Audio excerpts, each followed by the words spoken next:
जय हिंद साथियों, कैसे हैं आप सभी लोग। उम्मीद करता हूँ आप सभी मस्त होंगे, अपने शिक्षण कार्य में व्यस्त होंगे। स्वागत है आप सभी का सीटेट दिसंबर 2024 के एग्जाम में। और आज हम करने वाले हैं एसएसटी यानी सामाजिक विज्ञान के मोस्ट और इम्पोर्टेंट क्वेश्चन, जो कि आपके सीटेट एग्जाम के लिए बहुत ही महत्वपूर्ण होने वाली है क्लास। संपूर्ण एसएसटी कवर कर रहे हैं। चैनल पर जो भी नए हैं चैनल को सब्सक्राइब कर लीजिए। क्लास जो है आज वह क्लास 16वीं है। चलिए चलते हैं क्वेश्चन की तरफ। और आज का पहला क्वेश्चन है, निम्नलिखित में से किस दिल्ली के सुल्तान की प्रशंसा में एक संस्कृत प्रशस्ति पाया गया है? इल्तुतमिश, बलबन, अलाउद्दीन खिलजी, फिरोज तुगलक। कौन सा ऑप्शन राइट होगा? बताइए सभी, इन चारों ऑप्शन में से कौन सा ऑप्शन सही होगा?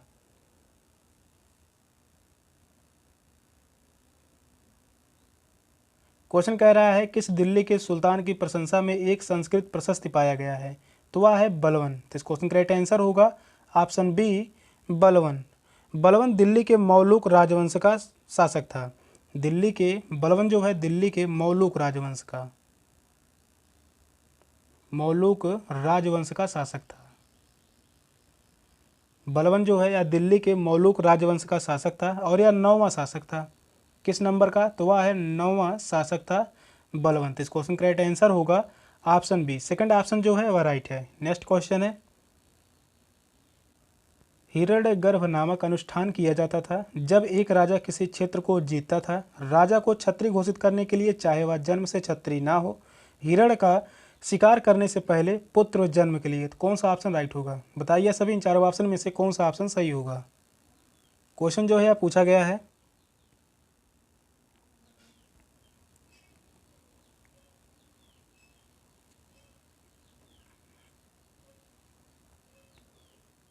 तो हिरण्यगर्भ नामक अनुष्ठान किया जाता था राजा को छत्री घोषित करने के लिए, चाहे वह जन्म से छत्री ना हो। तो इस क्वेश्चन का राइट आंसर होगा ऑप्शन बी। हिरण्यगर्भ अनुष्ठान के अंतर्गत साधारण व्यक्ति को राजा के रूप में घोषित करते थे। इसे छत्री का पुनर्जन्म भी कहा जाता था। तो इस क्वेश्चन का राइट आंसर होगा ऑप्शन बी। सेकंड ऑप्शन जो है वह राइट है। नेक्स्ट क्वेश्चन है, चोल काल में व्यापारियों के संघ को डैश कहा जाता था? ग्रामम, श्रेणी, नगरम, सभा। कौन सा ऑप्शन राइट होगा? बताइए सभी, इन चारों ऑप्शन में से कौन सा ऑप्शन सही होगा?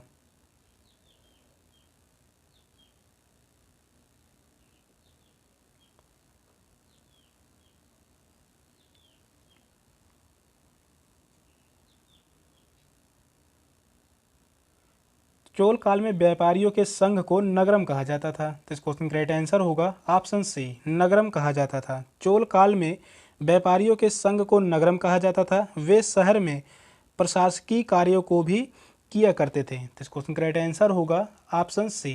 थर्ड ऑप्शन जो है वह राइट है। नेक्स्ट क्वेश्चन है, नाथ साहित्य का संबंध है बंगाली से, असमी से, उड़िया से, मैथिली से। कौन सा ऑप्शन राइट होगा? बताइए सभी, इन चारों ऑप्शन में से कौन सा ऑप्शन सही होगा? क्वेश्चन कह रहा है नाथ साहित्य का संबंध है, किससे संबंधित है?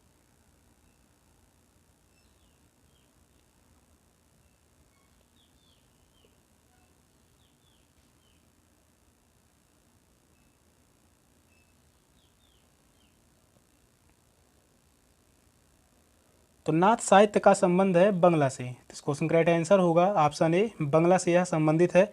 नाथ साहित्य बंगला से संबंधित है। यह नाथ संप्रदाय से जुड़ी हुई है। नाथ साहित्य दो प्रकार के होते हैं। पहला जो होता है वह होता है उपदेशात्मक। पहला कौन होता है? उपदेशात्मक। पहला होता है उपदेशात्मक, दूसरा होता है व्याख्यात्मक। दूसरा क्या होता है? तो वह होता है व्याख्यात्मक। पहला जो होता है उपदेशात्मक, दूसरा होता है व्याख्यात्मक। तो इस क्वेश्चन का राइट आंसर होगा ऑप्शन ए। फर्स्ट ऑप्शन जो है वह राइट है। नेक्स्ट क्वेश्चन है, अब्दुल गफ्फार खान ने उत्तर पश्चिमी सीमांत प्रांत में शक्तिशाली अहिंसक आंदोलन चलाया जिसे डैश के रूप में जाना जाता है? राम रहीम आंदोलन, खिलाफत आंदोलन, खुदाई खिदमतदार आंदोलन, पख्तून आंदोलन। कौन सा ऑप्शन राइट होगा? तो बताइए सभी, इन चारों ऑप्शन में से कौन सा ऑप्शन सही होगा?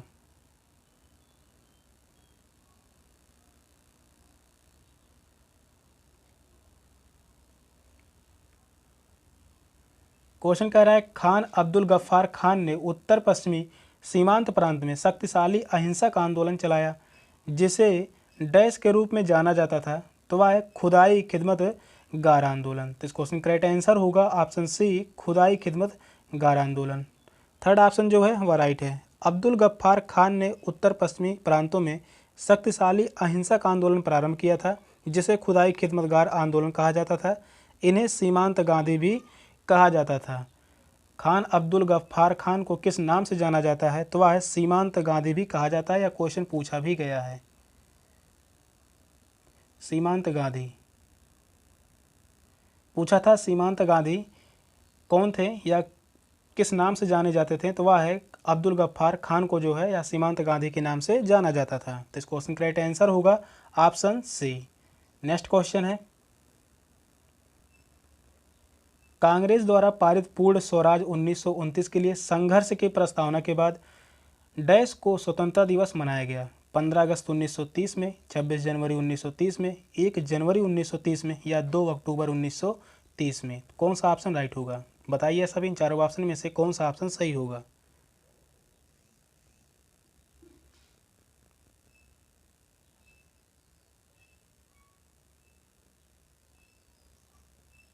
तो इस क्वेश्चन करेक्ट आंसर होगा ऑप्शन बी, 26 जनवरी 1930 में स्वतंत्रता दिवस जो है वह मनाया गया था। तो इस क्वेश्चन करेक्ट आंसर होगा ऑप्शन बी। कांग्रेस द्वारा पारित पूर्ण स्वराज संग्राम 1929 की प्रस्तावना 26 जनवरी 1930 को स्वतंत्रता दिवस घोषित किया गया था। 26 जनवरी 1930 जो है यह कांग्रेस का अधिवेशन हुआ था, और कहाँ पर हुआ था? तो यह लाहौर में हुआ था। लाहौर में यह अधिवेशन हुआ था। तो इस क्वेश्चन करेक्ट आंसर होगा ऑप्शन बी। नेक्स्ट क्वेश्चन है, बिग बियर एक उदाहरण है आकाशगंगा का, नक्षत्र मंडल का, तारा का, या गैलेक्सी का। कौन सा ऑप्शन राइट होगा? बताइए सभी, इन चारों ऑप्शन में से कौन सा ऑप्शन सही होगा?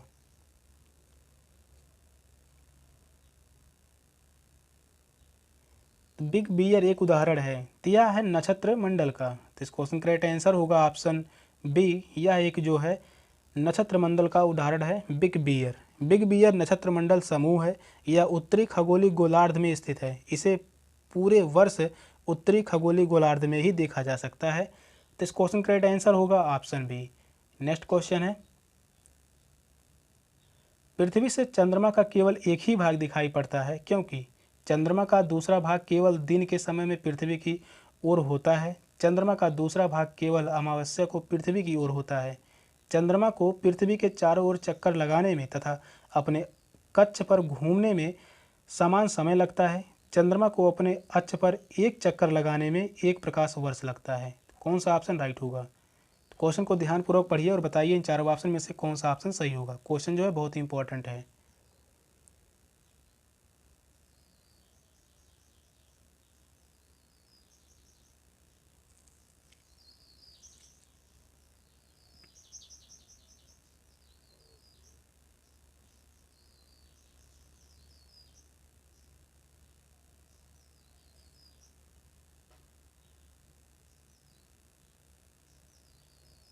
पृथ्वी से चंद्रमा का केवल एक ही भाग दिखाई पड़ता है, क्योंकि चंद्रमा को पृथ्वी के चारों ओर चक्कर लगाने में तथा अपने कक्ष पर घूमने में समान समय लगता है। तो इस क्वेश्चन करेक्ट आंसर होगा ऑप्शन सी। थर्ड ऑप्शन जो है वह राइट है। पृथ्वी से चांद का केवल एक ही भाग दिखाई देता है, क्योंकि चंद्रमा को पृथ्वी के चारों ओर चक्कर लगाने में तथा अपने अक्ष पर घूमने में समान समय लगता है। चंद्रमा उसी गति से अपने अक्ष पर घूर्णन करता है जिस गति से पृथ्वी की कक्षा में घूमता है। तो इस क्वेश्चन करेक्ट आंसर होगा ऑप्शन सी। थर्ड ऑप्शन जो है वह राइट है। नेक्स्ट क्वेश्चन है, पृथ्वी अपने अक्ष पर घूमती है पश्चिम से पूर्व की ओर, उत्तर से दक्षिण की ओर, पूर्व से पश्चिम की ओर, दक्षिण से उत्तर की ओर। कौन सा ऑप्शन राइट होगा? यह क्वेश्चन जो है आसान है और इम्पोर्टेंट भी है। बताइए सभी, इन चारों ऑप्शन में से कौन सा ऑप्शन सही होगा?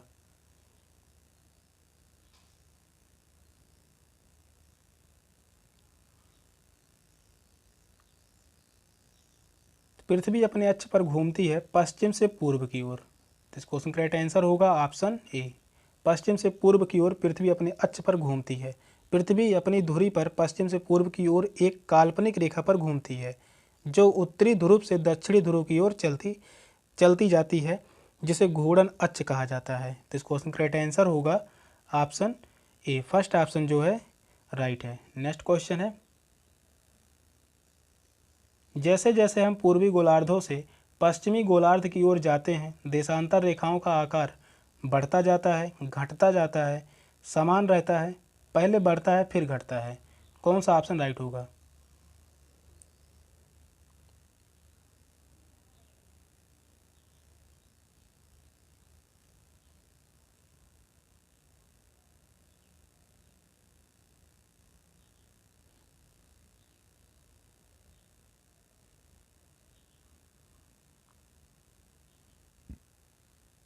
क्वेश्चन कह रहा है जैसे जैसे हम पूर्वी गोलार्ध से पश्चिमी गोलार्ध की ओर जाते हैं देशांतर रेखाओं का आकार समान रहता है। तो इस क्वेश्चन का राइट आंसर होगा ऑप्शन सी, समान रहता है। थर्ड ऑप्शन जो है वह राइट है। पृथ्वी गोलार्ध से पश्चिम गोलार्ध की ओर जाने पर देशांतर रेखाओं का आकार समान रहता है। पृथ्वी के पूर्वी व पश्चिमी गोलार्ध समान होते हैं। तो इस क्वेश्चन का राइट आंसर होगा ऑप्शन सी। थर्ड ऑप्शन जो है वह राइट है। सेशन का लास्ट क्वेश्चन था। क्वेश्चन कैसे लगे कमेंट में जरूर बताइएगा। चैनल पर नए हैं चैनल को सब्सक्राइब कर लीजिए। मिलते हैं फिर अगली क्लास में, तब तक के लिए बाय बाय, टेक केयर, जय हिंद।